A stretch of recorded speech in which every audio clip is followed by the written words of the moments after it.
Merci, Monsieur le Premier ministre, et Madame le Sénateur.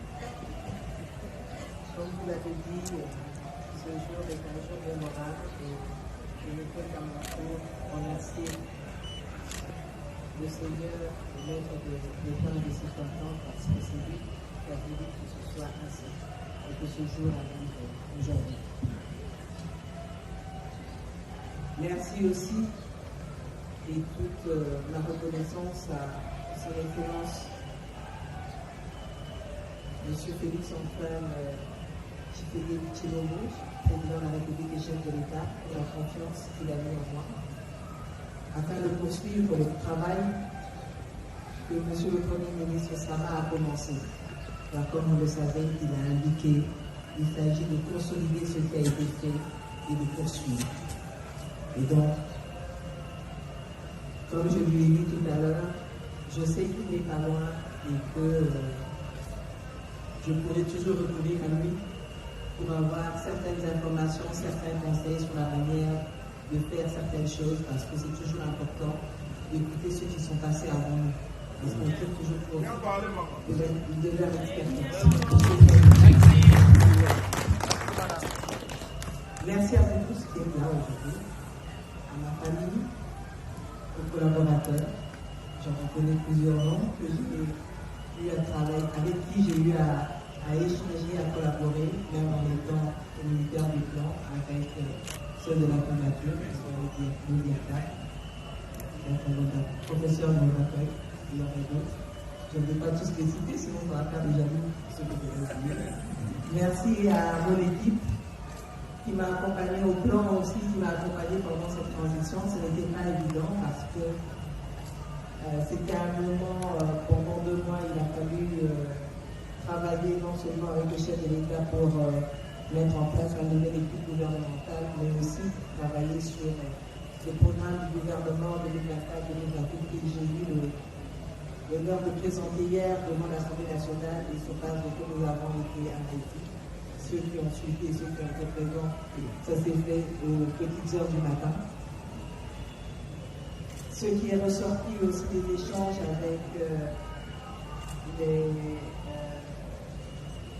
députés élus du peuple, c'est les préoccupations qui ressortent justement de la population elle-même en disant nécessité d'avoir plus d'emplois, particulièrement pour les jeunes, nécessité d'améliorer le pouvoir d'achat et l'instabilité macroéconomique et l'instabilité des questions.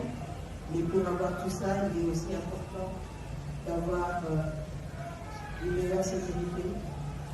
La question du conflit à l'Est, comme l'a dit le Premier ministre Sama, nous ne pouvons pas accepter, continuer à accepter ce qui se passe à l'Est avec cette agression du Rwanda à travers le M23.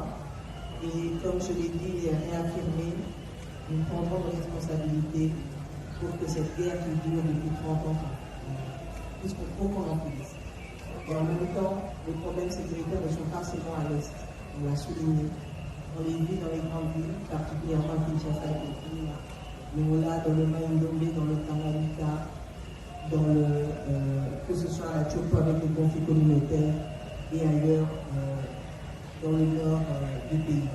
Donc il sera important de veiller aussi sur la cohésion communautaire pour pouvoir vivre ensemble dans la dignité, dans la sécurité. Maintenant, nous allons continuer le travail qui a commencé avec un capitaine avec la couverture santé universelle et aussi tout ce qui a été fait dans le cadre de la modernisation de la fonction publique, la rationalisation, mais aussi que ce soit au niveau de l'environnement. Comme vous le savez, c'est sous le mandat de son Excellence, M. Sama Lukonde, que la RDC est devenue pays solution et nous devons le prouver en tout le monde. Donc voilà, je vais m'arrêter là. Il y a encore d'autres piliers sur lesquels on va pouvoir travailler, mais je pense que tout a été dit hier. Maintenant, une chose reste à faire, c'est de se mettre au travail. Et nous ne devons pas terminer pour ça. Merci beaucoup. Et merci encore à son Excellence, Jean-Michel Sama Lukonde, honorable les sénateurs, et je me suis bien répondu sur ce côté.